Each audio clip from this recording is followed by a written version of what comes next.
Heyo friendos, welcome back. Today we're going to talk about how we added dynamic enemy spawns to the DrBossKey shoot 'em up. This is just a way to do it with SHMUP Creator, and some of the thinking and design thoughts I thought I would share with you. So let's just jump in and take a look. So this is level 1, and in level 1 I have these undead dragons that show up in pairs. And I also created a super weapon power up there so you could kill both of them pretty easily. But what I'm finding is that for players that aren't advanced, they don't know how to deal with the enemies quite yet. They aren't able to kill them, which is good, you know, because it gives you some challenge, stuff to look forward to. But what happens is that then, so you can see here that I'll kill that guy real quick.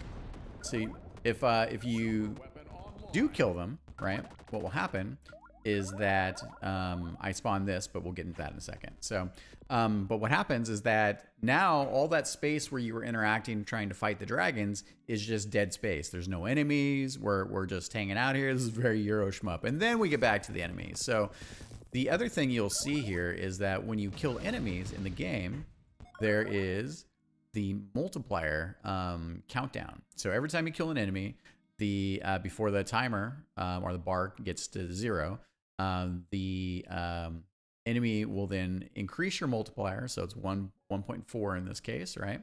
And then the pink is your point. So that's when you kill enemies, or any points that you get while you have your multiplier up is a multiplier against your points, right?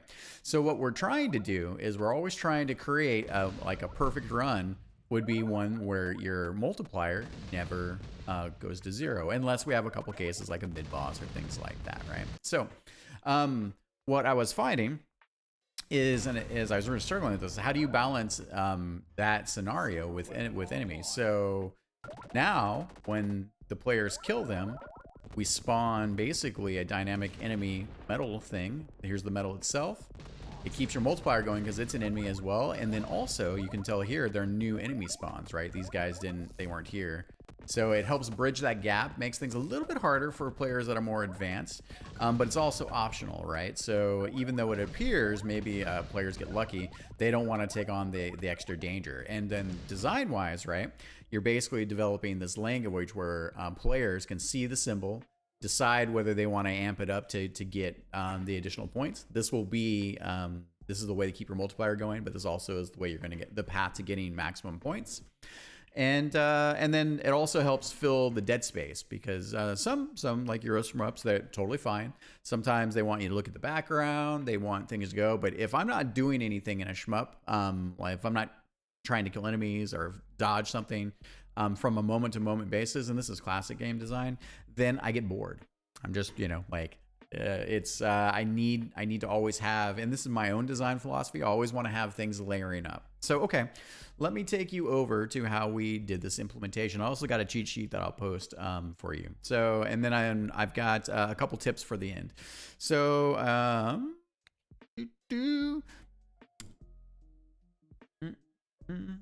switch to perspective here. All right. So I just wound up implementing it this way, so it's kind of easier to talk about. So what I would recommend is when you put your logic together, and here's the logic, right? So we have a temporary enemy, just reminds me that I want to connect this trigger, which is connect enemy state. It's all dead. So these are all, you know, like if you clear all the screens, or like you use bombs or whatever it is, if they're all dead, then what I do is I use that trigger to then spawn what we call the monster generator enemy. Very, very on point. Sometimes it's easy just to keep those types of things in mind, right? And then what happens is so you guys saw that show up. So then if the player decides to kill the monster generator enemy, then we have a trigger that's also says when all the connected enemy state is dead, that we do a couple things. So one is we spawned other enemies. So I just have this here as temporary to remind myself that, hey, I need to hook this trigger up to all the other things I want to spawn. Also, we spawn the item spawner, which then is type enemy spawn trophy. So this gives us that medal that appears at the bottom. And that's basically the, I'll show you guys in a second. So, but that's also gives us, when we look at here, I'll just go over here and show it. So items, yeah, okay. So here's the enemy spawn trophy, right? So, And with the enemy spawn trophy, I want to have something kind of big, like rewarding, right? And then here is basically, you can also add points to this if you wanted to, but basically this increments the metal, and your metals show up at the bottom, and those metals then act as multipliers against your chain. So you're also, you can collect metals throughout the level. So I wanted to make sure there was a big moment for players to understand that it's related to this, and that kind of develops our design language. So what I would recommend you do is whenever you're setting up logic that you want to use in different places in your levels or in different levels, that you always kind of have a safe spot. Bring this back over here. That is outside of your camera. So as a reminder, the inner blue area is what the camera is seeing. So that's everything that's on screen. The yellow in my case, because I want things to wake up and then come on screen, is what it's the camera wake zone. So enemies become awake, triggers become awake. So I have a little bit more of a buffer for my side. You don't have to set it this way, but this is the way that I wanted to have, so I had more flexibility. So what I recommend that you do is you come in here and then you basically make a copy, right? And then this is you just testing your logic, right? So shooting the enemy there, this guy appears,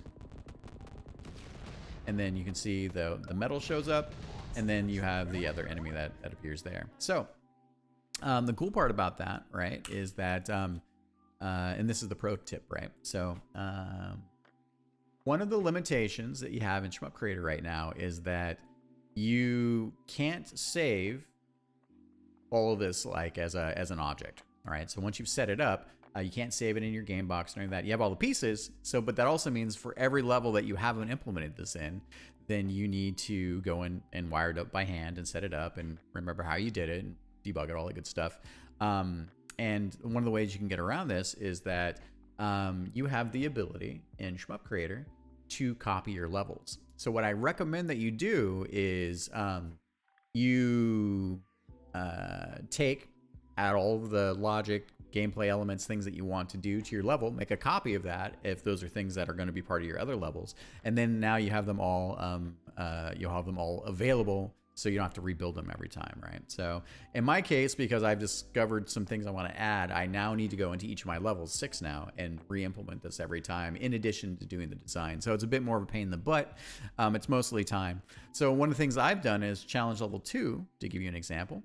I don't need to save that.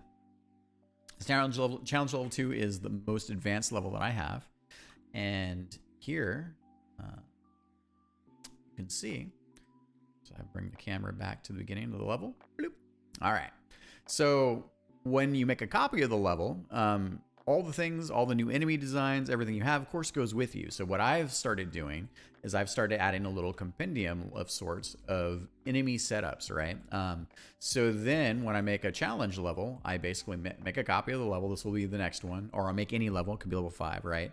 You know, and if you're not going to use all your elements, that's fine. But this is kind of the way I was thinking about it, right? So, and then I delete all of the enemies, and then the cool part is, like we were just showing, right? Like, you know, here's another example of like a complex enemy setup, and so then you now have access to all of your enemies, and you can kind of reset up your designs, right? You can also still add new stuff, change your waypoints, all that good stuff, but this kind of saves you time. So what I'm planning to do is over time, as I continue to add new things, new enemies and things like that, I'm going to continue adding them to my latest levels, and then at future levels after that, then have the benefit and the shortcut of having all of these enemy types that I've already kind of tweaked into. Now, the cool thing is in SHMUP Creator is that things like hit points, score, all your items that are attached, death explosions, all that stuff is contained globally across all your levels, so you don't have to worry about this. This is only when you have